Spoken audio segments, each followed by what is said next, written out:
We are living in a time where hate has become louder, where words are fueling division, and where fear and violence are entering our streets, schools, homes, and places of worship.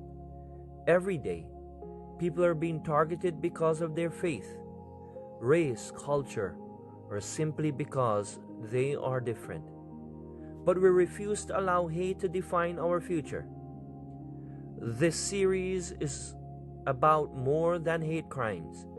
It is about humanity, healing, understanding, and courageous conversations that bring people together instead of tearing them apart. Featuring faith leaders, community advocates, public officials, survivors, and voices from different backgrounds united in confronting hate and building hope. Because love must speak louder than hate, and our shared humanity must always rise above division. Join us for this powerful new series on the SB Life Institute podcast, Conversations on Hate, Healing, Unity, and Hope. Coming soon. Peace and love to each and every one of you, and welcome to another episode on the SB Life Institute podcast, where we explore very important subject areas surrounding spirituality, emotional well-being, and peace building through meaningful conversations. Today, as your host, we are honored to welcome someone whose life's work has touched communities across the globe. Joining us is Shahinaz, an international peace building educator, spiritual peace coach, conflict transformation specialist, and founder of Light of Peace, Inc. For over 25 years, she has worked alongside governments, civil societies, organizations, and also women movements, educators, community leaders, to advance something that is quite important and vital in the time that we live: peace and human dignity. She currently serves as a facilitator with the Peace and Justice Institute in Orlando, chairs Diversity, Equity, Inclusion, and Belonging for ICF Central Florida, and serves on the Council of Directors of Pathway to Peace. Today, in our conversation, we explore a topic affecting every community in this current time. And we will talk about how do we prevent hate before it becomes violence. Shahnaz, welcome, and I'm very delighted that you take time. I know you're quite busy to be here on our podcast. Welcome, and I'll start by saying that this conversation is quite important, right? And the conversation that surrounds hate crime and peace building. What comes to mind when you hear the words hate crime, to be specific? Thank you so much, Safraz. It's really a privilege and honor to be with you here and talking on this very important topic.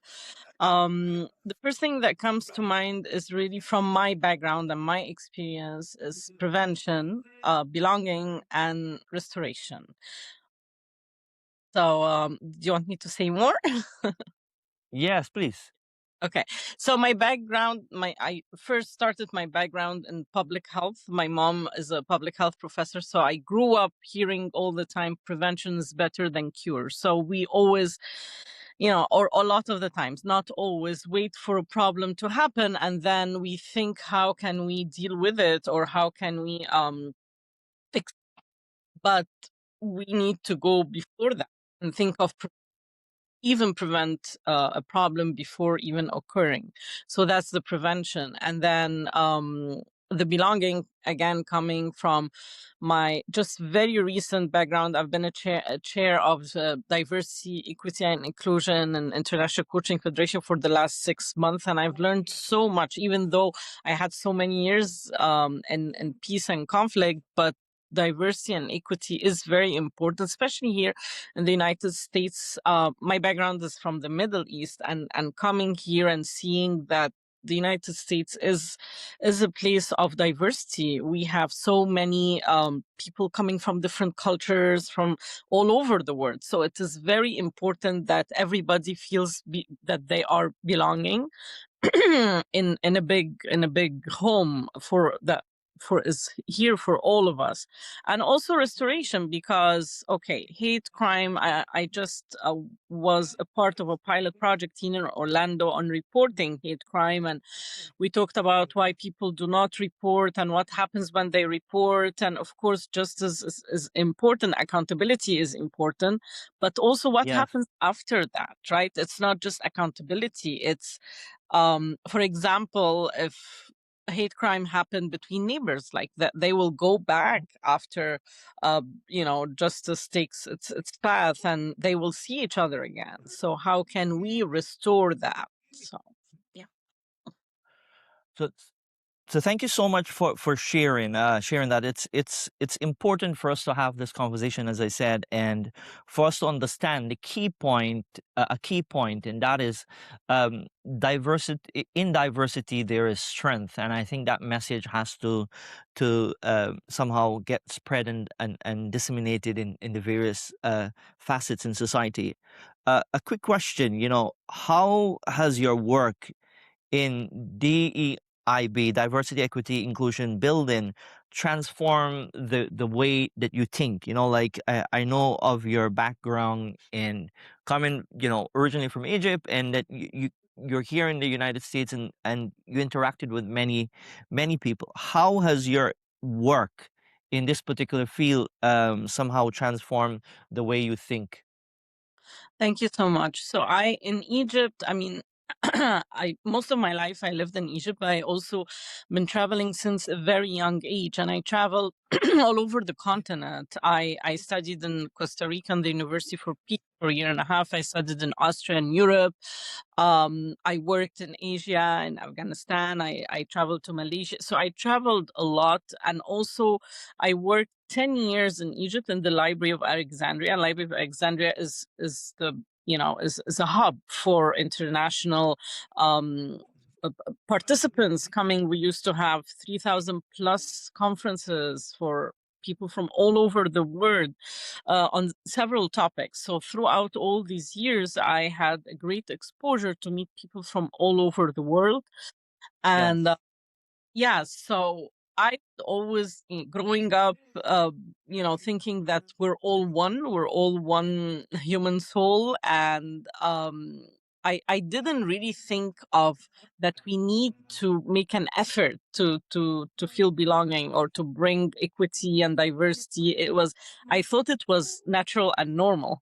But then when I came here to the US and I took this role, I told them, like, I always, and when I talk to a lot of people, they say the same thing. In our application forms for memberships or anywhere else, how they have this categories of ethnicity and race and all of that, and a lot of people leave that empty. And whenever I get into conversation, people would say, we're all human. I don't have to fill this. I also felt I didn't feel belonging because I am Arab, Egyptian, Middle Eastern, and there's no category for that. It's either, white, black, or Hispanic. And I didn't know what to say. And I was like, there's no need to all of that. But as I went deeper into that, I understood that, yes, we are all human in one aspect, but it's also important to affirm and acknowledge the different culture identities that we bring. We all have different, and it's important to get to know each other, to really know each other. And I want to recite from Quran a verse. It's about, we've created you nations and tribes so that you may know one another. So this is the whole thing. If God wanted to create us all alike, God would have done that. You would And have. my kids would tell me, "Mommy, why do we look different?" And I tell them it's because so that we know one another. This is the whole wisdom behind that, is that it's different people, different countries, different culture, and the beauty is getting to know each other and understanding more. And that takes me to the prevention, right? Because kids kids, they don't know hate. Kids, they don't know violence. If you see them in kindergarten, they all play together with kids from different background and ethnicity and Yeah, culture. it's Yeah, go yeah, yeah. ahead. That yeah. I think it's you're on point because you look at certain videos and interaction with kids from diverse background. A matter of fact, there was a research that was done in a social experiment where they put various kids from different background, different colors and shades in a gathering, and you can see that there was no barrier. They will go and hold each other's hand and play with them, and when I look at this, right, uh, get to understand the nature of the humankind that God created us so that we may know each other. That artificial barrier that places, we were not born with it. It was taught actually, and I find what you say quite interesting. Social psychologists often distinguish between equality and equity, and equity treats everyone in a particular way, identically, while equity recognizes people being different historically and social experiences. Belonging goes one step further, right? And I'll say it asks, does this person genuinely feel welcome?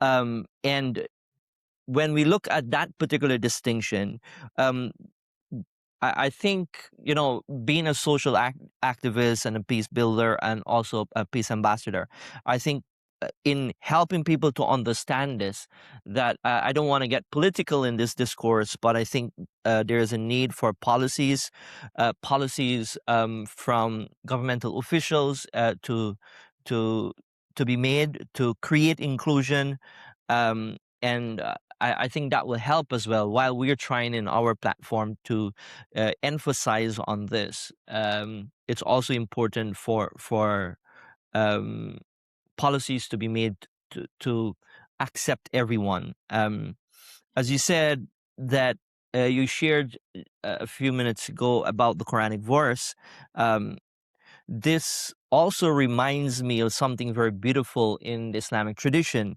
where we are told that every human being carries dignity before they carry an identity. That we were created dignified.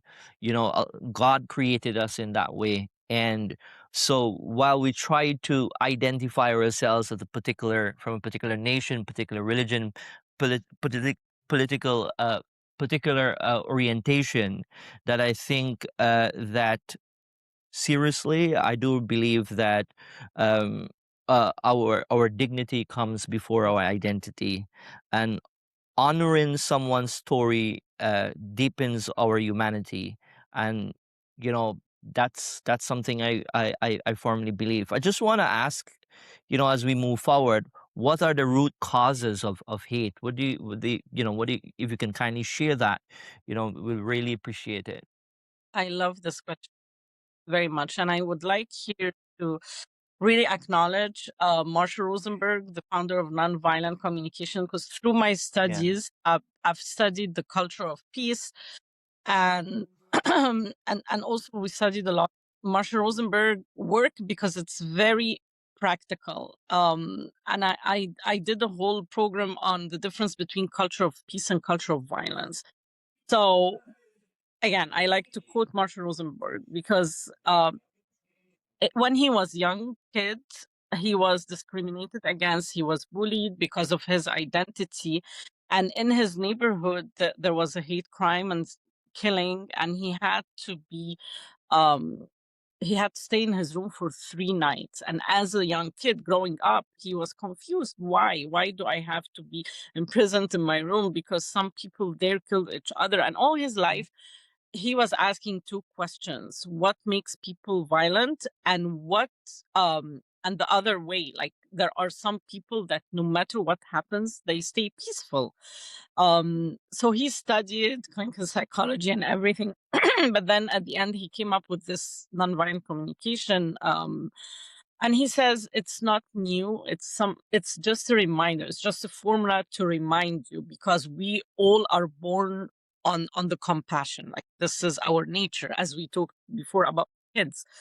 But Yeah. what happens as we grow up and we go through, the life and culture and everything, is that we all have needs, and this is the notion of nonviolent communication, is that everyone who does anything, they do it because of a need. If we go beyond the action and see why they did that. So for example, if someone hits someone, right, Yes. they don't do it just to do it. They're not, they don't wake up in the morning and say, oh, I want to hit this person. They have a perceived thought that this person might be a threat to them, right? Or they're, if they don't hit this person, they will hit them. So there is an underlying reason beyond that, and this is how the thoughts are shaped, and they come, speaking again about children, from the parents. When an incidents happen, like if someone uh, you know say a bad word to me because of my identity, I build that in my mind, and I grow up with it. No, this kind of person or this kind of culture, they hate me. So I grow with that. I grow up with that, and then I tell my kids, don't talk to these people because there is an incident that happened to me. But again, what made this incident happen, going back to the nonviolent communication, is that our judgments, it's mainly judgments, and we live with judgments all the time, and we don't question these judgments. It's something that we take. Like if again, growing up, my parent told me, oh, this people coming from this religion or this, because she went through an incident, she gives me that, and I take it from my Yeah. parents or my culture, and it's ingrained in me. I don't question later on. So nonviolent communication helps us to question everything, to question our judgments. Where is it coming from and why? And looking at the person as a human trying to fulfill a need. Yes, it can be in a distorted way. We're not justifying violence, but what happened to them in the first place that made them become that violent? Like, what's going on for them? Probably they were subjected to violence before from someone from this culture, so it became a rule to them that all people coming from this culture are like that. um this is why you talked about policies. Again, policies are good for prevention or for justice afterwards, but I want to bring in awareness and education, which is a huge part, and it's part of the work that we do for Pathways to Peace, educating culture of peace. And there are some programs in the school, but I will always say, do it to the parents. The kids don't need it. The kids already have it. We need to reach, we need to have a big movement on all levels, teaching the culture of peace, like in schools, in corporates, in religious communities, interfaith, everything, because there's a lot of fear of people expressing who they are, right, because of the hate crimes or judgments. Or so how can we overcome this fear by getting to know each other? Because a lot of the times we have misconceptions or judgments, but then when we sit in a setting and talk with this person, we're like, we question ourselves, like, why was I afraid, or why was I having this perception? It dissolves, right, when we really have these settings, when we get to know each other. So what I'm hearing basically from what you were saying and listening keenly to what you were saying is that our past experiences, Yeah. past experiences can impact a person's current action. And I've seen, let's take, for example, the African American past experiences sometimes impact the current situation that they're in. My country, a country of origin, Guyana, there was a political unrest, and I'm just sharing this not to bring up politics again, Yeah. but to look at the dynamics of societies. Right, there was a political unrest, and the Indians in our country often look back at that time when they were oppressed by a particular sect of people, and they carry on, they remember that. the older folks remember that incident, they pass it on to their children, to their grandchildren, and years have passed. And you have learned that this particular group in our country, the Afro-Guyanese, I'll say it openly, that, you have to be cautioned with them. And I think we have to correct that thought process, that your past, basically, while we are highlighting um, your key points, that we also want to share, that we have to correct that thought process, that you should not allow you learn from the past, but do not allow your past to impact your current. Get to know the person, and remove that barrier. If you had bad experiences from a particular religious background, gender. It's amazing that we're talking about it. I saw a clip of an uh, African old person from Rwanda. He's living in a remote village, and he has locked himself out because he has a negative feelings towards women. He don't want to see women, period. And so what he did, he built this huge fence, and I'm looking at this thing. Just he don't want to see from a very young age, or from 1920, and now he's an older man that could hardly walk. And the amazing thing is, the women in the village are actually providing him with meals and with food. They're throwing it over the Yeah. fence, and he's eating. Uh, and when he was asked, he mentioned of a past experience that he had, an aggressive experience with a woman, and from since then he placed that wall and that barrier, basically, and he isolated himself. And I literally teared up when I saw him, and the physical state that he was in, and the state that he Yeah. was in. But I just wanted to share, because that definitely resonates. Yeah. You know, we often see a lot of hate, right? And I think many question about the root cause. What is the root cause of this hate that we're seeing? Because I know for a fact that hate is learned. No child, as I said before, is actually Mm. born hating another child. You know, Yeah. children first learn fear, right? And Yeah. then they learn stereotypes, and then suspicion, and eventually what happens, that they inherit prejudice.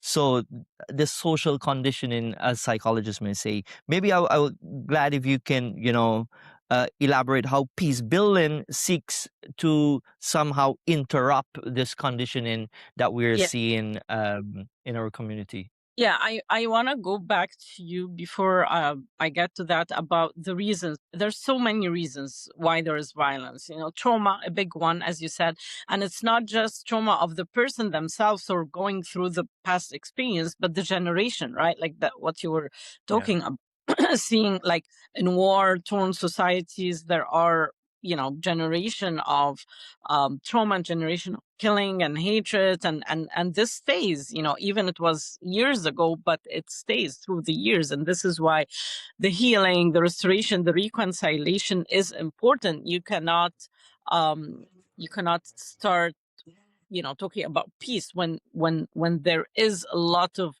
things carried within. So healing of these past traumas is very important.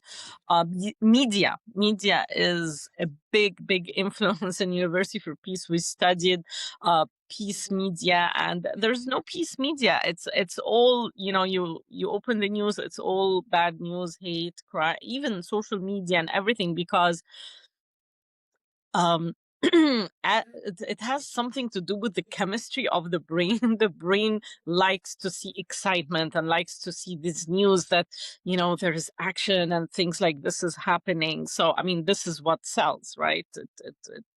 It builds in hormones and dopamine and all of that. So again, a culture, and as I said, upbringing and parents and beliefs and fear. So again, there's a big list of the reasons. But going back to how can we restore that and how can we deal with that, I want to give life examples, right? Like again, there's a big list, as I said: education, awareness, knowing each other. But I want to recall in University for Peace, I think we were coming from 150 countries coming to study peace. And what we did there, like that was 15 years ago, but I still remember that. We used to have like an African night, Asian night, Middle Eastern night, and then we That's represent beautiful. culture like food and clothes and performance, and then we answer questions, we talk about things, so that helps dissolves all the misconceptions. Like, for example, yeah, I come from the Middle East, I came to the West a lot, I don't know anything about Asia and the Eastern culture. I learned a lot, I learned so much. And I must admit, I had some stereotypes or judgments from media, from culture, my culture.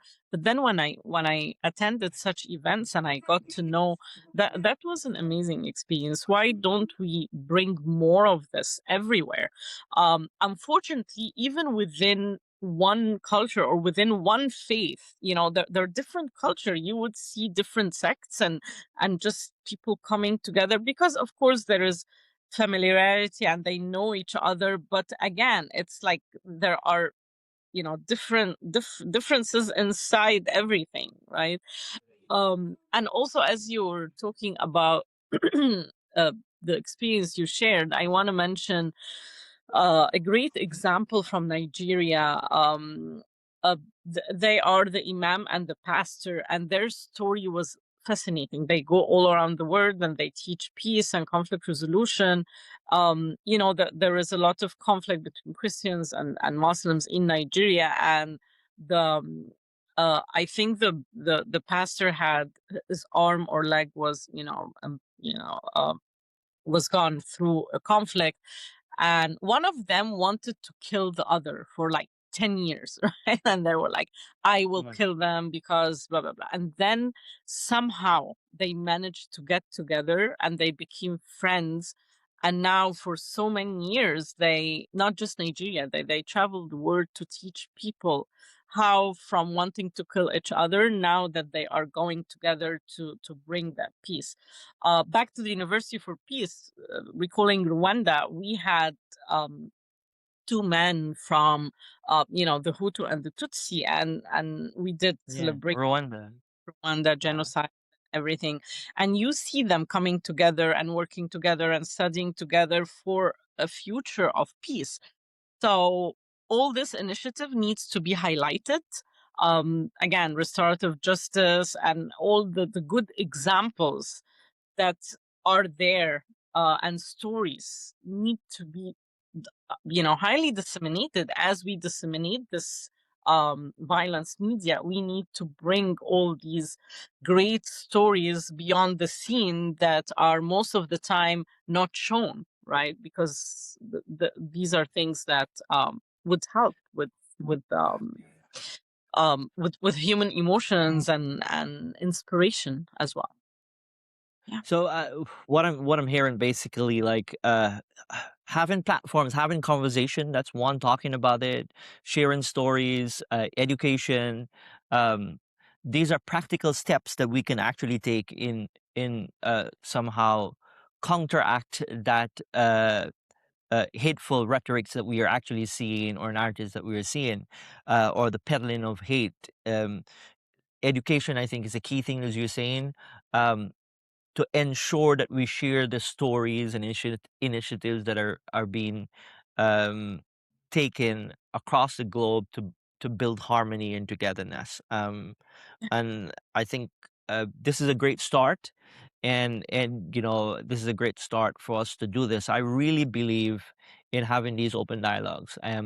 As an imam and spiritual leader, I often say this. I'll say it again. I probably echo this multiple times on this platform, that religious leaders, their work should extend beyond the walls of the mosque, and to go out and to Yeah. share these narratives, and to think a little bit deeper about the society that we're leaving behind. Our religion itself, Islam, that right now in Texas, I know that politicians that are sitting in high offices are calling and advocating for the ban of Islamic law. I don't know what's their understanding of Islamic law, and saying that Islam is overtaking, for example, Yeah. Texas. I'm sharing this for a particular reason, is that the Yeah. lack of knowledge, I Yes. think, Yeah. lack of knowledge, that's one, of what Islamic law is. And also when you see people occupying platforms, major platforms, and they're sharing a tweet or they're making a statement, that words do matter, because it has a ripple effect and it pushes people to commit violence and peace. So we have to counteract those narratives through these type of discourses, and it has to come from trusted communities, peace builders, community leaders, religious leaders, right? Religious leaders with a moral compass and should understand the role that they play. And thank you so much for sharing that. You have worked internationally, and it's always uh, a great moment in chatting with you and to see the depth of your work in your thought process about peace building. And I know that you have worked internationally. Um, and I'll say this, that many people who work internationally, I think this country, the United States, that many seeks to divide, can learn a lot. What Yeah. lessons should this America consider? Do you think they should consider from your experience as someone who have worked internationally? You know what? I'm a spiritual coach as well, and sometimes thoughts just come to me without any preparation. And as you were speaking about everything, just one quote came to me from my teacher and mentor, is that understanding replaces forgiveness in the mind of the master. And I love this quote because once we understand, we don't need to forgive, because if we understand what if we deeply understand, I know it could be controversial, but if we deeply understand why did this person do that, we might really, like, why would I forgive them? I understand, like, if there is a 2 years old kid or 3 years old kid, you know blew up something, we won't be heard that we need to forgive them. We would say that they're kids, they don't understand. And I know, of course, there is a responsibility on the adults, but going through what they went through, and we are all different, there's a lot of ignorance out there and lack of understanding and circumstances. Yes, of course, again, there is a responsibility for people to go do the search and the work, but also psychologically and emotionally, if people have been suppressed for so many years, and they just want to get back to their oppressor, right? So understanding is a big key to understand everything, to understand the human the human development, to understand what goes in our minds and in our hearts, and work with that is very important on a human level. Like this is just globally, not just America, but there is a need for more understanding and knowing.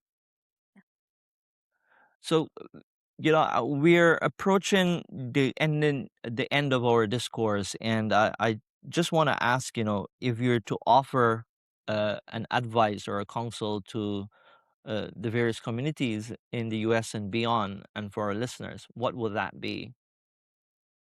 Thank you so much. I would really, my recommendation is, I think of it as on all levels. So let's start with the individual level, and what is our responsibilities as individuals is to learn about who we are, our deep selves, right? Like, um uh, we don't have to be a psychologist, but at least there is a minimum level of knowing who am I, what is my shadows or my egos, or the parts of me that I don't like to show. We all have limitations, and we all have a little bit parts, like we call it in Islam, the heart diseases, the parts that we don't want to face, like the envy, the jealousy, the pride. We all have parts of that. We're humans. So facing these and understanding, and when we see ourselves making a judgments or saying, oh, this person is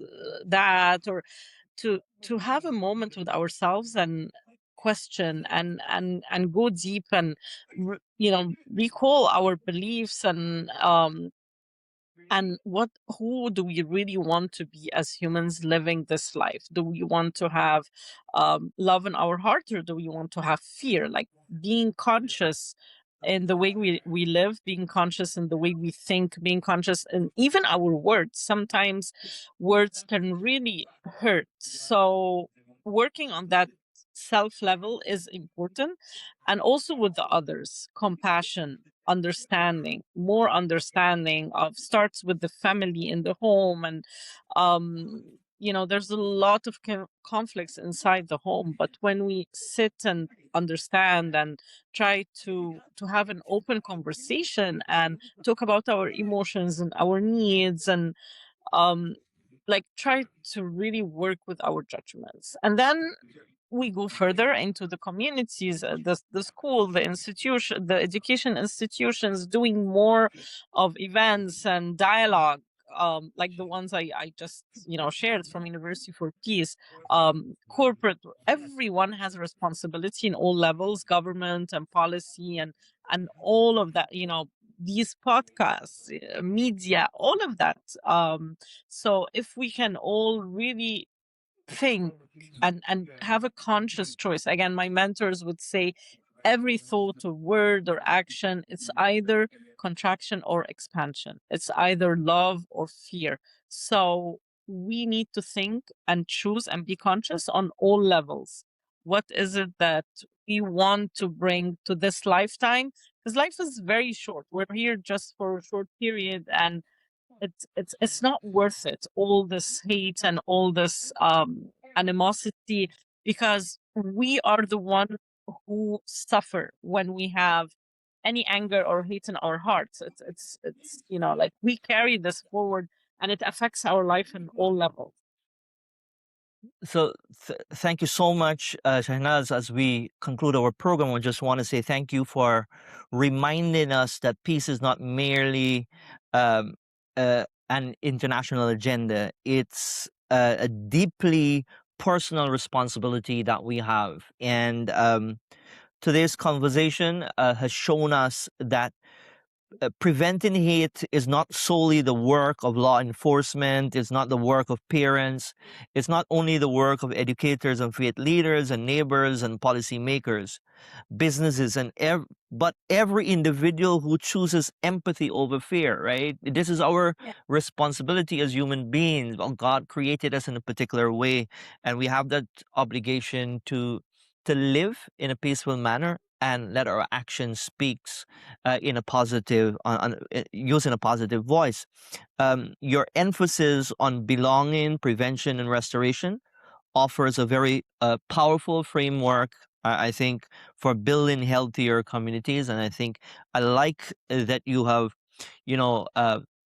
presented in that way so that we were able to think about the stages and what we can do to help in with this particular crisis. As people of faith, we are reminded that every human being is honored by our Creator, and despite what faith you may belong to, but you should all remember something that we have in common in all faiths, that we are all the children of God, or God created all of us in this diverse way, and diversity is not a problem to solve. It's definitely a sign to appreciate. Our differences needed not to divide us, but rather it becomes an opportunity for us to learn. It becomes an opportunity for us to grow and strengthen one another. To our listeners, remember, peace is not passive, right? It's an intentional choice we choose every day. It's our words, it's our relationships, it's our willingness to truly know one another and taking time to know the people around you. Thank you so much for joining us on SB Life Institute podcast. And this conversation inspired, hopefully, that it will inspire educators and others who are actively involved in this work to do more. And I want to thank you so much, Shahinaz, for the work that you do and for continuously being inspiration and a very strong voice uh, to advocate peace and to be a beacon of light for those that you work with and beyond. Thank you so much. Thank you so much, Safraz. Thank you for this opportunity. I appreciate it.